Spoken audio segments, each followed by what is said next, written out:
Hey YouTube, what's up? It's Barbara. Welcome back to my channel. Today we are talking about how to break ungodly soul ties. But before I get into that, hit that like button, subscribe to my channel so you can stay up to date on my latest content. And please share this video so we can reach more people. Without further ado, let's get started. Okay, so what is a soul tie? What is an ungodly soul tie?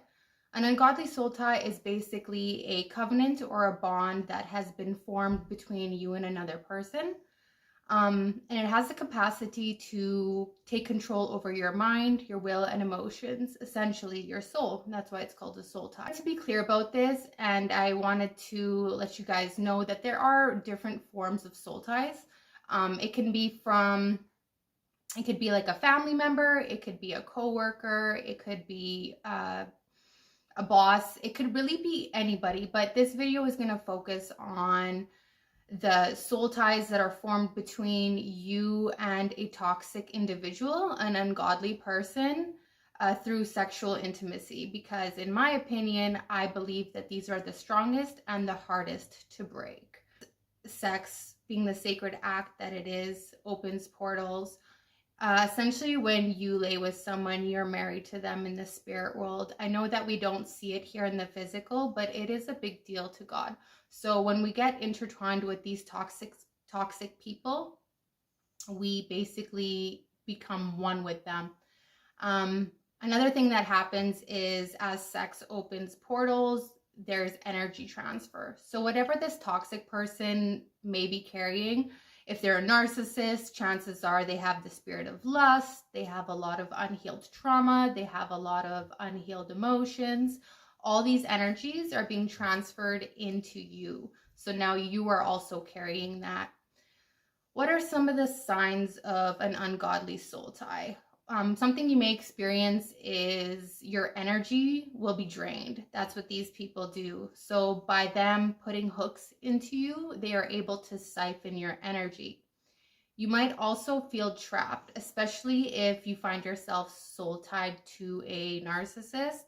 They actually enjoy this because they know that they can easily trap you. They might do this by pushing you away or pulling you away from all your friends, your family, anybody that means anything to you, your support system. They will go out of their way to trap you so that you are relying solely on them.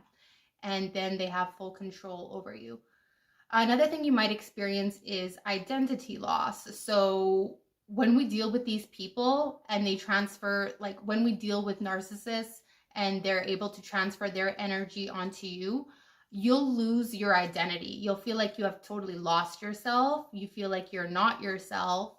You might even experience a lot of shame. They'll trigger a lot of shame within you. They actually like it when you feel bad about themselves because these people are very sadistic and your pain is their pleasure.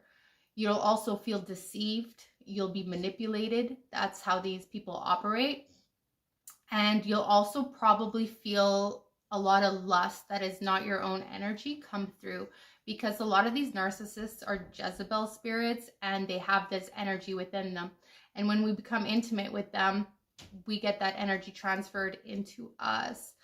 You guys need to keep in mind that lust takes and love gives. Lust deceives and love fulfills every time.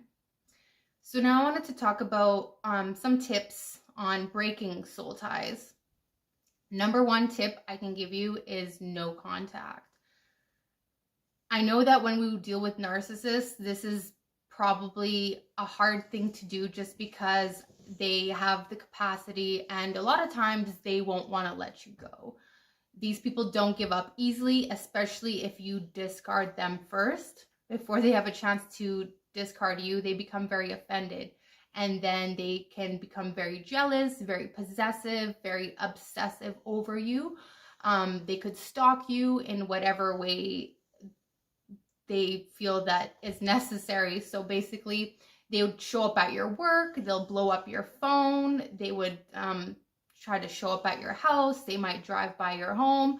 They will not let you go. They do become very possessive and very obsessive over you. So just do whatever you can to block them. I know this isn't easy, but this is your best chance at getting away from them. So block these people, block them on social media, block their numbers, get away from them. Don't let them talk to you, because that's their goal, is to get into your ear, because they know if they can get into your ear, they can get into your bed. You've already proven that. Come on. What they want to do is they want to get their voice in your head, because they want to activate that trauma bond. They know if they activate that trauma bond, the hooks that were left in you, it'll be easier for them to come back into your life. These people, they don't deserve a 5-minute conversation with you, never mind some time alone with you in the bedroom. Block these people, deny them access, lock them out. They are not worth your time. Don't even give them access to you in any way. Don't let them take up any space in your heart, in your mind. They are not worth it. These people are demonically possessed. Number 2 is prayers. Prayers have the capacity to make a huge difference in our lives. So when we bring God into it, we basically get his strength. So when you're dealing with a narcissist, or you feel that you're trauma bonded or soul tied to this person, I encourage you to turn to God, ask him for help. He knows you, he can hear you, and he can see you. He understands your situation. Pray to him for strength. Pray to him for guidance. And pray to him for protection. I assure you, if you turn yourself to God, he has the capacity to break any soul tie, especially ungodly soul ties, because God doesn't want us intertwined with these toxic people. God wants what's best for you. Number 3 is commitment. This is going to be a commitment. So we can't just say that, oh, we're done dealing with this narcissist, and then when they call, we answer the phone. Or when they want to come by, we unlock the door. You're never going to get out of the trauma bond, and we won't be able to untie ourselves from these toxic people unless we make a commitment to ourselves and to God that we are actually done with them. I think that's all I have for you guys today. Please subscribe to my channel, share and like this video. And I hope something that I said today was able to help you get a better understanding and clarity around your own situation. And until next time, take care, you guys.